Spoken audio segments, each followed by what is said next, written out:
नमस्ते। आज बात करते हैं एक ऐसे भगवान की जो हर मुश्किल को दूर करते हैं और जिनकी बुद्धि की कोई सीमा नहीं है। तो चलिए गणेश जी के इस अनोखे और साहसिक सफर को और करीब से जानते हैं। तो हमारी कहानी की शुरुआत होती है कैलाश पर्वत से। यहाँ रहते हैं भगवान शिव, देवी पार्वती और उनके बेटे कार्तिकेय और गणेश। यही वो दिव्य परिवार है जहाँ हमारी आज की कहानी की नींव रखी गई है। पर कभी सोचा है कि आखिर हाथी के सिर वाले देवता पूरी दुनिया में करोड़ों लोगों के दिलों में कैसे बस गए? आज हम इसी रहस्य से पर्दा उठाने वाले हैं।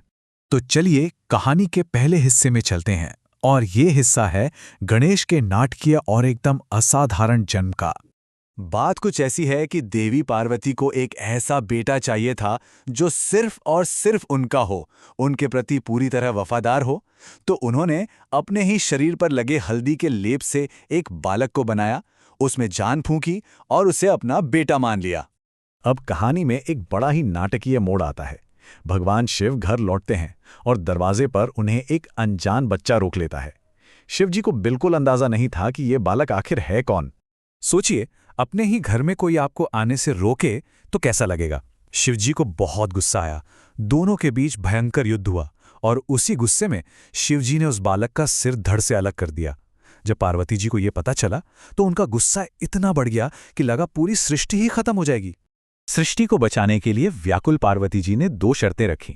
पहली, मेरे बेटे को वापस जिंदा करो, और दूसरी, उसे ये सम्मान मिले कि आज के बाद हर शुभ काम से पहले हमेशा सबसे पहले उसी की पूजा होगी। शिवजी को अपनी गलती का एहसास हुआ और वो पार्वती जी की शर्तें मान गए। उन्होंने अपने गणों को भेजा और वो उत्तर दिशा की तरफ सिर करके लेटे हुए पहले जीव यानी एक हाथी का सिर ले आए। उस सिर को बालक के धड़ से जुड़ा गया और इस तरह गणेश का फिर से जन्म हुआ। उन्हें गणपति नाम मिला, मतलब सभी गणों के स्वामी।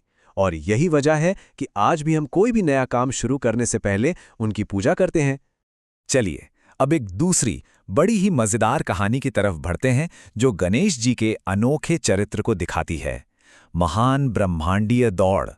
तो इस कहानी में है दो भाई, गणेश और कार्तिकेय, दोनों बिल्कुल अलग। गणेश जहां चतुर और शांत स्वभाव के थे, वहीं कार्तिकेय बहुत फुर्तीले और तेज थे।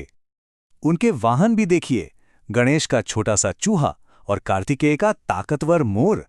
एक दिन की बात है, उनके माता पिता ने ज्ञान के एक सुनहरे आम के लिए एक प्रतियोगिता रखी। शर्त ये थी कि जो भी दुनिया के 3 चक्कर लगाकर सबसे पहले लौटेगा, आम उसी का होगा।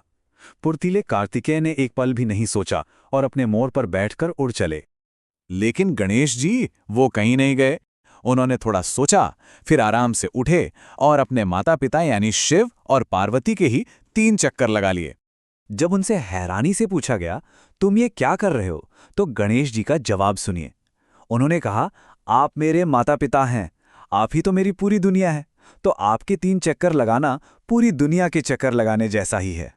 गणेश जी की इस बात में इतनी गहराई और भक्ति थी कि शिव और पार्वती बहुत खुश हुए और उन्होंने ज्ञान का वो सुनहरा आम गणेश जी को दे दिया।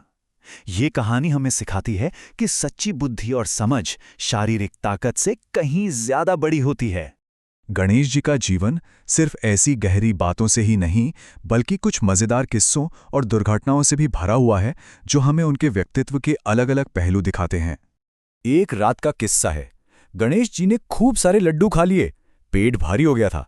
जब वो अपने चूहे पर बैठकर घर जा रहे थे तो उनका संतुलन बिगड़ा और वो जमीन पर गिर पड़े। अब ऊपर आसमान से चंद्रदेव यानी चांद ने ये देखा और वो अपनी हंसी रोक नहीं पाए। गणेश जी को अपने ऊपर ये मजाक बिल्कुल पसंद नहीं आया। गुस्से में उन्होंने अपना टूटा हुआ दांत निकाला और चंद्रमा की तरफ फेंक कर श्राप दे दिया कि तुम्हारी सुंदरता और रोशनी हमेशा के लिए खत्म हो जाएगी। बाद में जब सबने माफी मांगी तो गणेश जी ने श्राप थोड़ा नरम कर दिया।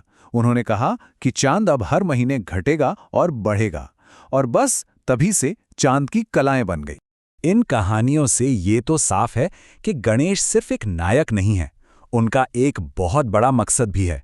वो हैं बाधाओं को दूर करने वाले एक दिव्य रक्षक। अच्छा, उन्हें विघ्नहर्ता यानी बाधाओं को दूर करने वाला क्यों कहते हैं? इसका जवाब मिलता है मुद्गल पुराण में। वहां बताया गया है कि उन्होंने हम इंसानों के अंदर के राक्षसों से लड़ने के लिए 8 अलग अलग अवतार लिए। हर अवतार ने एक बुरी भावना को हराया, जैसे ईर्ष्या, अहंकार, लालच और गुस्सा। मतलब गणेश सिर्फ बाहरी नहीं बल्कि हमारी अंदर की मुश्किलों को भी दूर करते हैं। तो हमने उनकी कहानियां तो सुन ली, पर अब थोड़ा और गहरा उतरते हैं। चलिए समझते हैं कि उनके रूप में छिपे प्रतीकों का आखिर मतलब क्या है। आपने ध्यान दिया होगा कि गणेश जी का एक दांत टूटा हुआ है, उन्हें एक दंत भी कहते हैं। इसके पीछे त्याग की एक बहुत बड़ी कहानी है। जब ऋषि व्यास महाभारत लिखवा रहे थे तो गणेश जी उसे लिख रहे थे। लिखते लिखते जब उनकी कलम टूट गई तो उन्होंने ज्ञान का प्रवाह रुकने नहीं दिया, बल्कि अपना एक दांत तोड़कर उसी से लिखना जारी रखा। और उनका वाहन, वो छोटा सा चूहा, वो भी कोई मामूली बात नहीं है। चूहा हमारे बेचैन मन का प्रतीक है, जो हमेशा यहाँ वहाँ भागता रहता है। उस पर सवारी करके गणेश जी हमें सिखाते हैं कि बुद्धि और ज्ञान से हम अपने मन और अपनी इच्छाओं पर काबू पा सकते हैं। और आखिर में उनके हाथ में जो मीठा मोदक होता है, वो सिर्फ एक मिठाई नहीं है, वो जीवन के इनाम का प्रतीक है। एक सही और संतुलित जिंदगी जीने की मिठास। ये हमें याद दिलाता है कि आध्यात्मिक रास्ते पर चलते हुए हमें अपनी सेहत का भी ध्यान रखना चाहिए। तो आखिर में गणेश जी की कहानी हमें एक बहुत खूबसूरत सोच के साथ छोड़ जाती है। जैसे उन्होंने अपने माता पिता में ही अपनी पूरी दुनिया देख ली, वैसे ही उनकी बुद्धि हमें भी ये सोचने पर मजबूर करती है कि हमारे लिए सबसे ज़्यादा कीमती क्या है। किसी की अपनी दुनिया क्या हो सकती है?